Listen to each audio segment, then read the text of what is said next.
Assalamualaikum warahmatullahi wabarakatuh. Hai semuanya, perkenalkan nama saya Muhammad Imam. Saya mahasiswa dari Universitas Negeri Medan dari Prodi Pendidikan Guru Sekolah Dasar dari Fakultas Ilmu Pendidikan Stambuk 2020. Nah, pada video kali ini saya membuat video ini untuk memenuhi tugas mata kuliah Psikologi Pendidikan dosen pengampu Bapak Dr. Eridon Putasuhud MPD dan Bapak Hairul Usman SSI MPD. Nah, pada video kali ini saya akan membahas pentingnya psikologi dalam pendidikan. Nah, pada video kali ini saya akan membahas tentang apa pentingnya psikologi dalam pendidikan. Kata psikologi sudah tidak asing lagi bagi kita semua, yaitu berasal dari kata psik yang artinya jiwa dan logos yang artinya ilmu pengetahuan. Maka kata psikologi merupakan ilmu yang mempelajari tentang perilaku, sifat, mental, dan kepribadian seseorang. Nah, kembali ke pertanyaan semua, apa pentingnya psikologi dalam pendidikan? Psikologi dalam pendidikan itu penting karena menyangkut 5 hal. Pertama, ada motivasi belajar. Lalu yang kedua, ada kondisi stabilnya orang tua atau keluarga. Lalu yang ketiga, cara mengisi waktu luang. Lalu yang keempat, pergaulan dengan teman sebaya. Dan yang kelima, pergulatan dengan dirinya sendiri. Bagaimana penjelasan 5 hal tersebut? Ini dia. Baiklah, yang pertama adalah motivasi belajar. Nah, motivasi merupakan suatu dorongan untuk seseorang agar dapat bekerja keras dan menggapai hasil atau tujuan tertentunya. Nah, berarti motivasi belajar adalah kegiatan yang mendorong siswa untuk berarah ke kegiatan belajar yang dimana ia akan berusaha agar dapat menggapai hasil atau tujuan tertentunya. Nah, psikologi itu penting dalam pendidikan karena menyangkut dalam motivasi belajar, karena setiap motivasi pasti memiliki suatu tujuan. Nah, jika kita hubungkan dengan psikologi kejiwaan tadi, kejiwaan itu kan menyangkut dengan diri kita sendiri. Setiap siswa atau setiap murid memiliki tujuan atau cita-cita masing-masing.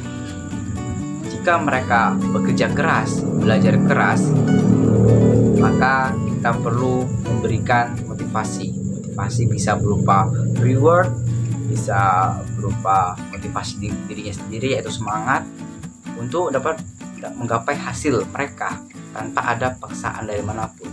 Nah, jadi jika kita berikan dia reward atau itu pengakuan lah, contohnya pengakuan dari orang lain tentang kemampuan dia, maka ia bisa mengembangkan kemampuannya dan dapat menggapai hasil atau cita-cita yang ia inginkan.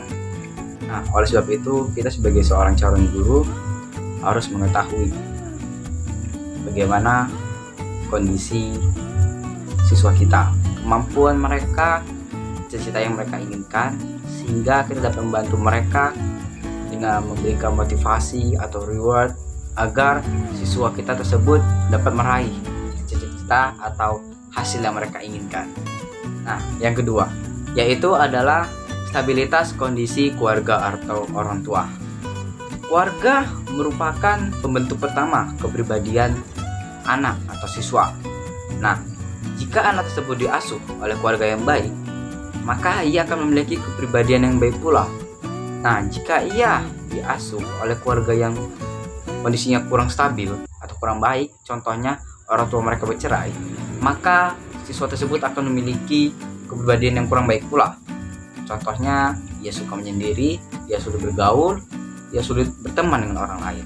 Nah, oleh sebab itu, kita sebagai calon guru harus mengetahui bagaimana kepribadian setiap siswa kita agar kita dapat membantu mereka dalam pembelajarannya.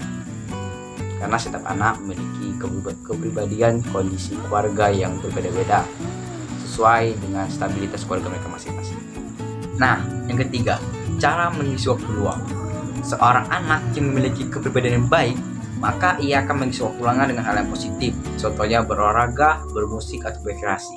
Tetapi jika anak yang memiliki kepribadian yang kurang baik, maka ia akan mengisi waktu luangnya dengan hal-hal negatif, contohnya narkoba atau kenakalan remaja lainnya.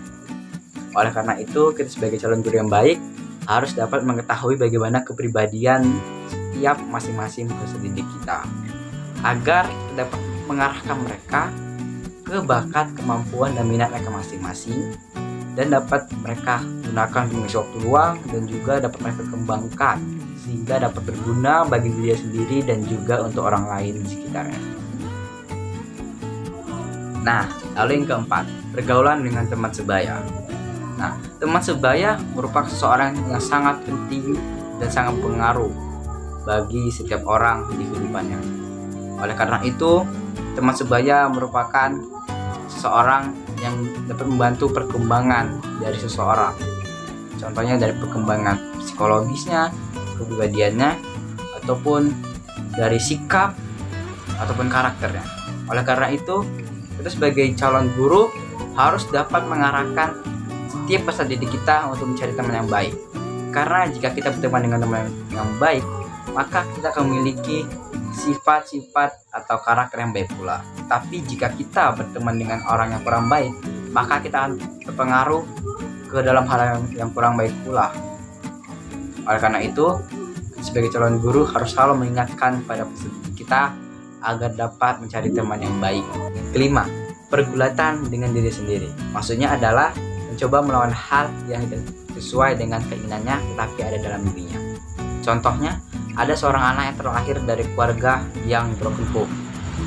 Efek dari pertengkaran mereka sehingga menciptakan broken home dan keluarga mereka adalah pada anaknya.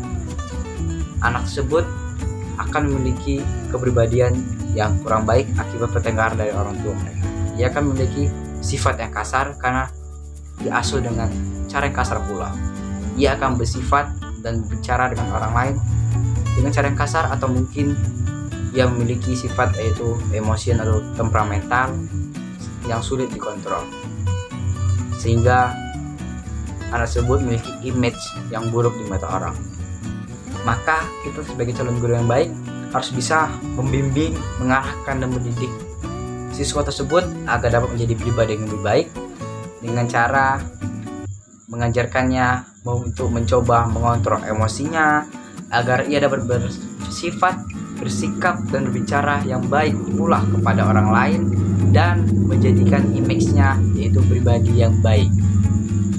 Baiklah, itulah dia penjelasan kelima poin pentingnya psikologi dan pendidikan. Semoga video ini bermanfaat bagi semuanya yang melihat dan menontonnya. Jika ada kehilapan atau kesalahan ataupun kritik dan saran, silahkan tambahkan pada kolom komentar. Baiklah, sekian dulu. Assalamualaikum warahmatullahi wabarakatuh.